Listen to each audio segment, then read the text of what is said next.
화물연대를 향한 정부의 압박 수위가 갈수록 높아지고 있는 가운데 오늘 조합원 투표에 나선 화물연대 16일 만에 파업을 철회하기로 결정을 했습니다. 정부의 추가 압박 조치가 줄면서 강대강 대치 상황이 해소될지 주목되고 있는 상황인데요. 관련 내용들 김대호 경제학 박사와 짚어보겠습니다. 어서 오십시오. 네, 반갑습니다. 예. 자, 저희가 조금 전에 뉴스 속보로 전해드렸습니다만 화물연대 파업 16일째 이어지고 있는 상황이었는데 일단은 급한 불은 꺼진 모습입니다. 61% 조합원 찬성으로 파업을 일단 중단하자 이렇게 결정이 됐습니다. 결정 일단 어떻게 보셨는지 좀 들어보겠습니다. 네, 그동안 한치 앞을 알 수 없는 벼랑 끝 대치를 해왔던 이 화물연대 파업이 일단 한 국면을 넘어설 수 있게 됐습니다. 네. 그동안 이 정부는 화물연대가 무조건 이 파업을 철회해야 그때부터 대화를 시작할 수 있다고 그렇게 주장을 해왔고, 그랬었죠. 이 화물연대 집행부 측에서는 투표를 통해서 파업이 결정된 것인데 집행부 차원에서 파업을 일방적으로 철회하거나 또 조정을 가할 수가 없다. 그래서 평행선을 달려왔는데요. 일단 지금 막 들어온 최신 정보에 따르면 현재 약 61%의 찬성으로 파업을 종료할 수 있다라는 데에 찬성표가 얻어졌습니다. 그렇기 때문에 뭐 일단은 정부의 요구가 받아들여진 상황입니다. 그러나 이것이 상황이 완전히 종료됐다라고 보기는 어렵습니다. 우선 원희룡 국토부 장관은 3년간 일몰 3년간 안전운임제를 더 연장하기로 한 일몰제 3년 유지는 지난 6월 달에 제안을 한 것은 맞지만 그것을 노조가 파업을 하면서 받아들이지 않았고 그렇게 받아들이지 않음으로써 이미 무효화된 것이다. 그렇게 얘기했죠. 예, 그러니까 결국은 이 노조가 주장하는 화물연대가 주장하는 안전운임제 일몰제 연장 문제부터 처음부터 다시 논의해야 될 상황인데 또 현재 지금 화물연대 입장에서는 업무 개시 명령 등으로 인해서 사법 처리의 수순에 들어간 노조원들이 적지 않습니다. 이 문제도 앞으로 협상에서 중요한 포인트가 될 것으로 보이는데요. 그럼에도 불구하고 한 고비를 넘어섰다. 일단은 16일째 계속되던 이 화물연대 파업이 종료될 수 있음으로 인해서 우리 산업계에 꽉 막혔던 물류가 터질 수 있게 됐다. 이런 면에서는 한숨 놓을 수 있게 됐다. 이렇게 볼 수 있습니다. 일단 한숨 돌렸다라고 정리를 해볼 수 있겠고요.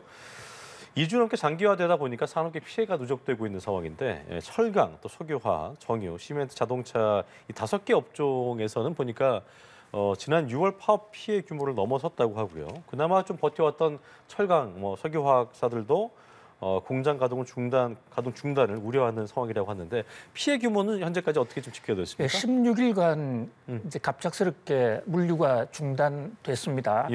피해 규모를 따지는 방법은 이제 외형적 딜리버리 차질, 그러니까 물류가 하루에 얼마나 중단되어 왔느냐 이렇게 단순하게 보는 1차원적인 방법이 있습니다.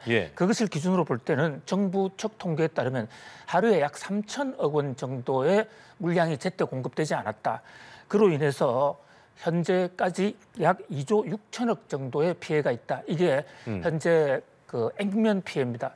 그런데 이제 이러한 물류 피해는 나중에 며칠 늦어지더라도 사후 보완이 될 수 있는 이런 측면이 있기 때문에 실질 피해는 또 금액이 좀 달라질 수가 있습니다. 이게 늘어날 수도 있고 줄어들 수도 있는데요. 계약을 제때 이행하지 못한 건설업체라든지 또는 물량을 제대로 받지 못해서 수출을 못한 경우에는 피해가 인도되지 않은 금액보다도 더 클 수도 있고 또 적을 수도 있기 때문에 구체적인 피해 규모는 2조 6천억에서 플러스 마이너스로 좀 정밀 분석을 해봐야 추후적으로 정확하게 집계할 수 있을 것 같습니다. 민주당이 정부 여당의 안전운임제 3년 연장을 수용하기로 했잖아요. 그러면서 이제 화물연대 파업에 분기점이 마련된 것으로 좀 마련됐다 이렇게 볼 수 있을 텐데 방금 말씀드린 것처럼 오늘 조합원 총투표로 일단 파업은 철회하기로 했습니다만 사실 화물연대 이제부터 박사님께서 아까 말씀하신 것처럼 이제부터 시작인 부분이 있고 또 화물연대 본선 거부가 이제 이것만으로는 부족하다. 노조 측에서는 그런 입장이기 때문에 업무 복귀를 그럼에도 불구하고 복귀한 배경을 좀 저희가 짚어봐야겠어요. 10명 중에 6명은 찬성한 이 배경을. 예, 일단 화물연대 입장에서는 소기의 목적을 달성하지 못한 그런 상황입니다. 좀 심하게 일각에서는 상처뿐인 영광이다. 이렇게까지도 얘기를 하는데요. 현재 지금 현 상황에서 국회에서 야당인 민주당과 정의당이 합의해서 국토위 전체 회의를 통과한 내용을 놓고 그것도 아직 쟁점이 됩니다만은 그것이 현재 6월 달에 정부와 합의한 내용에서 별로 나아진 게 없거든요. 그냥 3년간 일몰을 연장한다. 원래 화물연대 측의 요구사항은 이 일몰제를 철폐하고 영구적으로 안전운임제를 하자. 이것이 첫 번째 요구사항이었고 또 이제 두 번째 요구사항은 안전운임제 대상을 시멘트나 이런 정유에서 나머지 상당 부분으로 좀 확산하자. 이런 건데 여기에 대해서도 소기의 목적을 달성하지 못했거든요. 그런 면에서 전략적, 전술적 화물연대의 패배다. 이렇게 볼 수가 있습니다. 다만 화물연대 입장에서는 지금 민주당이 주도한 국회에서의 이 운송사업법 개정안에 일몰 3년 연장하는 것 플러스 품목 확대를 위한 논의기구를 둔다라는 이 항목이 하나 들어가 있거든요. 이 대목은 여당인 국민의힘에서 또 강력히 반발하고 있는 대목이긴 하지만 그러나 어쨌든 입법 과정에서 품목 확대를 위한 논의기구 하나 정도를 집어넣었다. 이것이 유일한 성과라면 성과라고 할 수가 있겠습니다. 그러나 이러한 작은 성과를 얻는 대신에 국민적인 지지나 산업계에 대한 피해 또 노조원들의 어떤 이 업무 개시 명령권의 불이행에 따른 사법적 피해 이런 것에 여러 가지 피해에 임박하게 됐는데요. 직면하게 됐습니다. 이렇게 그럼에도 불구하고 화물연대가 이렇게 찬성으로 돌아선 것은 정부가 강력하게 타협의 여지 없이 원칙론을 밀어붙인 대목 이런 점 그다음에 지금 현재 우리 경제가 워낙 엄중하지 않습니까? 우리 경제뿐만이 아니라 전 세계가 금리 인상과 물가 또 환율 3고 때문에 어려운 상황에서 우리 수출마저 줄어들었고 지난 11월 달 같은 경우에는 바로 화물연대 파업이 수출 감소로도 연결이 됐다. 이게 산업통상자원부의 발표이기도 했습니다. 이런 어떤 민심의 역풍 이런 것들이 여러 가지로 작용하지 않았느냐 이렇게 분석을 해볼 수가 있겠습니다. 당, 정, 또 이 노사 쪽도 노동계 쪽도 그렇고 각자 이해관계가 좀 있는 부분이 있기 때문에 이번 파업을 놓고도 다들 생각하는 바가 다르고 또 그럴 수 있는 부분인데 일단은 피해를 입은 부분, 경제 위기로 갈 뻔 좀 더 심화시킬 수 있는 그런 피해를 입은 부분들을 좀 복구한 게 급선무 아니겠습니까? 가장 일단 테이블에 다시 앉아서 협의를 해야 될 텐데 지금 상황에서 가장 박사님 보실 때 급선무 가장 우선시돼야 되는 것 어떤 것이 가장 중요할까요? 일단 파업을 철회할 수도 있다는 그런 결정을 내렸기 때문에 당장에 이 업무가 재개될 수 있을 것으로 보입니다. 그러나 현재 근본적인 양측의 주장에 관해는 타협이 없기 때문에 빠른 시일 내에 근본적인 타결을 해야 될 것으로 보이는데요. 우선 이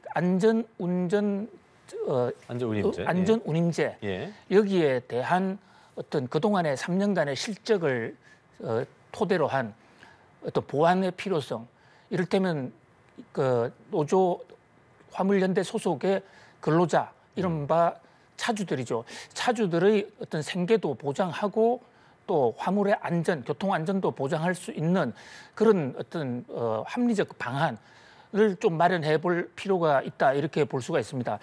우선 그 임금만으로 사고가 줄지 않았다라는 이런 지적도 있는 만큼 안전을 보장할 또 다른 어떤 법률적인 장치. 그다음에 또 하나는 지금 이번 이 화물연대 파업 과정에서 불거진 이 화물연대 노조의 법적 어떤 타당성 문제, 이 법적 근거 이 문제에 대해서도 지금 여러 주장하는 층마다 입장이 다른데요. 그렇죠. 이 그 자영업자들의 근로자 노조를 어떻게 할 것인가. 심지어 지금 화물연대 노조, 화물연대 같은 경우에는 설립 신고증을 교부받지 않았기 때문에 아예 노조로서의 권한도 없다라는 이런 지적까지도 있거든요. 이 문제에 대한 어떤 타결, 그리고 뭐 가장 급하게는 현재 산업 현장에 물류가 차질이 돼서 아우성이 있는 곳이 적지 않습니다. 이 분야에 대해서 빠른 어떤 현장의 복귀를 통해서 그동안에 못했던 것을 좀 가일정, 빠른 속도로 정상화시키는 게 단기적으로는 가장 크다 이렇게 볼 수 있겠습니다. 그렇겠네요. 아까 조금 전에 박사님께서 말씀해 주셨던 안전 운임제 관련된 얘기 좀 해볼 텐데 화물차주한테 적정 수준의 임금을 보장하는 제도라고 할 수 있는데 여기에다 이제 화물연대 같은 경우는 뭐 이거 운임제 이 보장도 그렇고 품목을 확대해야 된다 이 필요성을 계속 강조하고 있는 상황인데 이 부분에 대해서 어떻게 좀 절충안을 마련하는 게 좋다고 좀 보세요? 네, 지금 이 안전 운임제 자체에 대한 화물연대와 정부 또 경제학계에서의 생각이 워낙 크게 다릅니다. 예. 국제적인 사례도 우리가 딱히 참고할 만한 게 없어요. 호주의 경우에는 이 안전 운임제를 도입했다가 철회해버렸습니다. 부작용이 많다고. 그리고 전 세계적으로도 연방정부나 중앙정부 차원에서 지금 안전 운임제를 하고 있는 나라가 없습니다. 지방정부나 개별 지역적으로는 일부 하고 있거든요. 예. 그다음에 안전 운임제를 통해서 과연 이 도로교통이나 화물 운송의 안전이 담보될 수 있느냐 이 대목에 대해서도 지금 과학적 근거가 그렇게 확고하게 마련이 돼 있지 않습니다. 이제 그런 점 그러나 그럼에도 불구하고 현재 이 화물을 운송하는 차주들 입장에서는 차에 엄청난 임대 비용이라든지 구입 비용, 렌트비 이런 것을 물고 있는 상태에서 실제로 소득이 그렇게 높지 않은 상황인데도 불구하고 어떤 바게이닝, 어떤 협상의 영향력 그런 면에서 화물 화주에 비해서 절대적으로 부족한 이런 어떤 현실적인 애로사항도 있습니다. 그러니까 이런 것을 좀 종합적으로 아우를 그런 어떤 노사정 사회 대타협이 이번 사건을 계기로 단순하게 이번에 안전운임제를 3년 일몰 하느냐 안 하느냐 이거 단기적으로 수습하고 나서는 바로 근본적인 문제에 대한 어떤 철저한 진상조사와 대책 마련으로 가야 될 것이 아닌가 이렇게 봅니다. 그 여러 그 뭐 국가별로 그 현재 어떤 처해진 경제 상황이라든가 여러 뭐 그 부분들을 지켜봐야 되고 또 고려해야 될 텐데 안전운임제 더 높여야 된다. 적은 돈 아니다. 이게 좀 맞서고 있는 상황인 것 같은데 우리나라의 경제 상황을 좀 여건을 고려했을 때 그 금액의 수준이랄까요? 어떻게 좀 저희가 좀 예상을 좀 그 판단을 할 수 있을까요? 예, 그 현재 지금 얼마를 받아야 이게 정당한 것인지에 관한 답을 일목요연하게 내기는 어렵습니다. 그런데 그렇죠. 이제 가장 중요한 것은 화주 입장에서나 또는 차주 입장, 화주라는 것은 물건을 실어 날아달라고 요구하는 입장이고 그렇죠. 차주는 차를 가지고 실제로 실어 나르고 그 운임을 받는 인데 이 양측이 어떤 어느 일방이 결정적으로 분리하지 않게 그러니까 협상의 균형자가 만들어질 수 있는 그렇게 된다면 그 협상의 균형자를 통해서 이것은 원래 시장에서 수요와 공급에 따라 결정되는 것이 뭐 전 세계적 추세이기도 하고 또 경제학의 뭐 당연한 하나의 이치이기도 하거든요. 그런데 지금 우리는 그 시장이 좀 일방적으로 좀 무너져 있는 그런 측면이 없지 않아 있습니다. 그래서 이 대목을 좀 고치는 이런 것이 중요하다. 이 가격을 어떻게 정부가 일일이 하나하나 그것도 그 업종이 여러 가지 다양한 형태인데 하나하나 가격을 지정한다는 것은 그렇게 쉽지 않은 그런 과제로 보입니다. 그렇군요.